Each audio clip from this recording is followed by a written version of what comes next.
কাছে একটা বিরাট উপহার আসছে দেওয়ালিকে।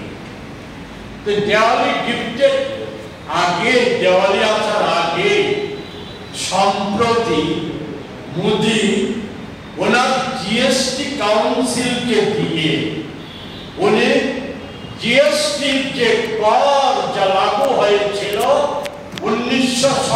2017 সালে মোদিজি লাগু করেছিলেন। এটা পণ্ডিত জওহরলাল নেহরু, শ্রীমতী গান্ধী, রাজীব গান্ধী, মনমোহন সিং বা রাহুল গান্ধী না, মোদিজি লাগু করেছিলেন।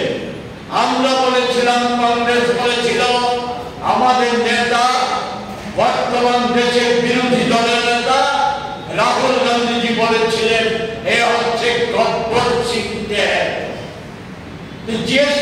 তারপর থেকে লাগাতার ভাবে আমরা বলেছিলাম এই ট্যাক্স, প্রধানত জিএসটি, আমাদের দেশের ছোট মাঝারি শিল্প কল কারখানা এগুলির উপর আঘাত নামিয়ে আনবে।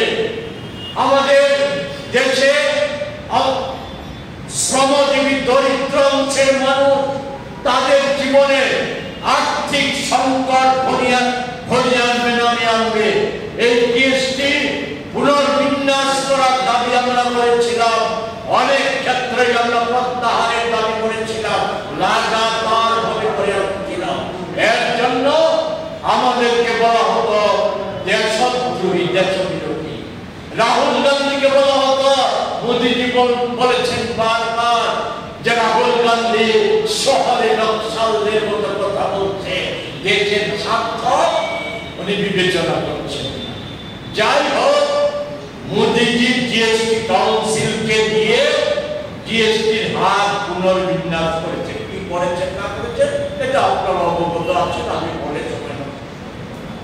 আমি যেটা বলবো, বলেছেন একটি নবরাত্রি গত সোমবার থেকে দেশবাসী উপহার পাবে, নবযুগের সূচনা হয়েছে। স্বাধীন ভারতে ঐতিহাসিক সিদ্ধান্ত, ঐতিহাসিক ঘটনা। আর দেশের নানা প্রান্তে বিজেপি দল, সরকার, আমাদের রাজ্য সহ নানা শ্রুতিমধুর শব্দে কি করে মোদিজিকে তুষ্ট করা যায় তার গুণ গান ব্যাখ্যা করছে। আমি সেই ক্ষেত্রে শুধু বলবো যে এই জিএসটি চালুর ফলে এই সময় পুনর্বিন্যাস করার পূর্ব পর্যন্ত আমাদের দেশের মানুষ থেকে ছুটে গিয়েছে 55 লক্ষ কোটি টাকারও বেশি 17 সাল থেকে। এছাড়া এত সরকারি কোষাগারে জমা পড়েছে।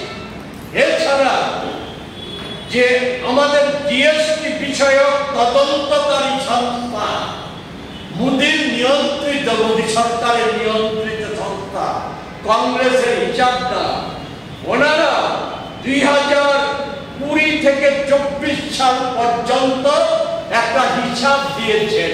সেই হিসাব হচ্ছে জালিয়াতি সংস্থা, যে জালিয়াতি সংস্থাগুলি মোদি জমানায় তৈরি হয়েছে, তারা 3.2 লক্ষ কোটি টাকা, 3.02 লক্ষ কোটি টাকা তারা হাতিয়ে দিয়েছে জিএসটি।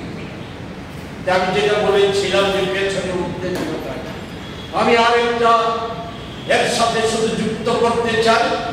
নোটবন্দির কথা সকলেই জানেন। নোটবন্দির মধ্য দিয়ে বলেছিল মোদিজি যে কালো টাকা উনি তুলে নিয়ে আসবেন, কালো টাকা বাজেয়াপ্ত করবেন, সন্ত্রাসবাদীদের কোমর ভেঙে দেবেন, জাল টাকা যারা ব্যবসা করে, যারা জাল টাকা ছড়ায় তাদের কোমর ভেঙে দেবেন। বাস্তবে কি হলো জানেন? শুধু উল্লেখ করছে সংক্ষেপে, একটিও নোট বাতিল হয়নি। এর আগে এই নোটবন্দির আগে আপনাদের স্মরণ করিয়ে দিচ্ছি, আমাদের দেশে মোদিজি কোটি কোটি জিরো অ্যাকাউন্ট চালু করে এতে দেখা গেছে নোটবন্দির সময়ে এই অ্যাকাউন্টে অনেক অ্যাকাউন্টে দারিদ্র সীমারেখার নিচে বসবাসকারী মানুষের অ্যাকাউন্টে কোটি কোটি টাকা জমা করেছে। একটিও কালো টাকা উদ্ধারের নজির নেই। আর সন্ত্রাসবাদী কার্যকলাপ কতটা কমেছে আমি বেশি বলবো না, বলো আমার। আর আমাদের সর্বশেষ পেহেলগাম মধ্য দিয়ে প্রমাণিত। আরেকটা মোদিজি চমকপ্রদ ঘোষণা ছিল।